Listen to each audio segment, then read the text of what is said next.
Iniciamos destacando que o Atlântico, nosso galo aqui, venceu o Lagoa.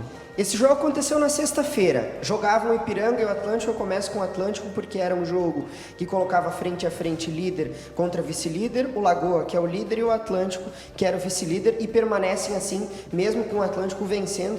Venceu por 2-1, um jogo muito truncado, um jogo com bastante faltas, e um jogo que reencontrou-se com o Silva, a torcida do Atlântico, de casa, né? Porque sem público, mais uma vez, o Atlântico conseguiu um bom resultado, uma vitória, e agora diminuiu a distância. O Lagoa tem 24 pontos e o Atlântico tem 22. Mas é bom destacar, e eu enfatizo isso, que o Atlântico tem 3 jogos a menos que esse time do Lagoa. Então é bem provável que o Atlântico consiga assumir essa liderança tão em breve.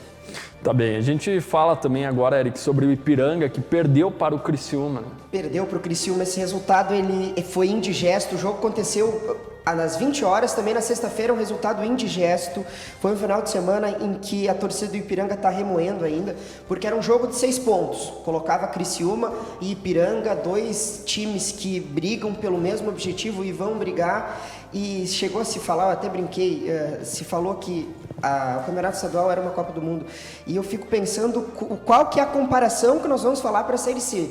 Porque que competição difícil, o Ipiranga fez um primeiro tempo muito bom, empilhou chance de gol, mas não conseguiu marcar. E no segundo tempo, numa jogada de bola aérea, na linha da marca do pênalti, o Criciúma chegou ao seu gol e depois a estratégia. Aí quando a equipe, as duas equipes no nível técnico, elas se equivalem, é preciso ser inteligente na estratégia. E foi o que o Criciúma fez no segundo tempo, postou a sua defesa ali, o Ipiranga tentou martelar, olha, aos 17 teve chance de gol perdido, deu uma bola de cabeça que passou centímetros do gol do goleiro do Criciúma, mas infelizmente o Ipiranga acabou perdendo por 1-0. Nós vamos falar muito ainda nessa segunda-feira, durante a semana, sobre esse resultado, porque o Ipiranga agora está com 23 pontos, permanece na liderança. Por quê? Porque tem o melhor ataque da competição, do grupo e da competição, mas o Criciúma está com 23, o Novo Horizontino está com 23, tem o Botafogo brigando por fora, e esse é o próximo adversário do Ipiranga fora de casa, depois o Figueirense também fora de casa. Então a vida do Ipiranga tá difícil, mas seguimos na liderança absoluta da competição. E Eric, quem também foi superado foi o Grêmio, né? Jogou contra o São Paulo e acabou perdendo. Isso aí, esse jogo aconteceu no sábado. A torcida do Grêmio antes estava preocupada com a situação em que o Grêmio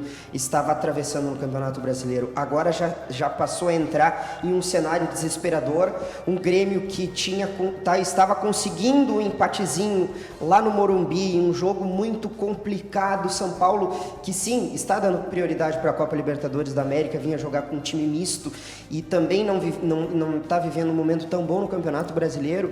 E o Felipão conseguiu ter sucesso, aliás, uma grande partida do Douglas Costa, mas o Grêmio acabou cedendo a derrota no final, um resultado amargo, um resultado que coloca o Grêmio em uma situação desesperadora, porque a combinação de resultados, o Cuiabá, que não ganha de ninguém, vai lá e vence o Atlético Paranaense, e agora, esse mesmo Cuiabá e Grêmio se enfrentam na quarta-feira. É um jogo em que torcida do Grêmio, se preparem, porque esse jogo ele pode ser definitivo para as pretensões do Campeonato Brasileiro do Grêmio e até mesmo a permanência na elite do futebol nacional. Se preparem, esse jogo vai ser importantíssimo para o Grêmio, talvez o jogo do ano contra o Cuiabá, que acontece fora de casa.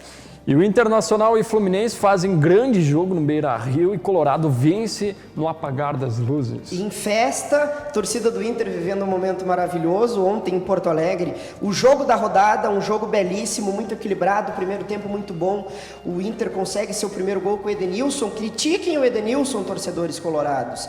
Que bela atuação, o Inter que está vivendo um momento muito bom, embalado depois dos 4-0 contra o Flamengo, e parece que desencantou. Que grande noite, uma apresentação muito boa e justo, um segundo tempo em que o Internacional conseguiu ser eficiente, conseguiu ter uma proposta ofensiva muito boa, não foi só reativo.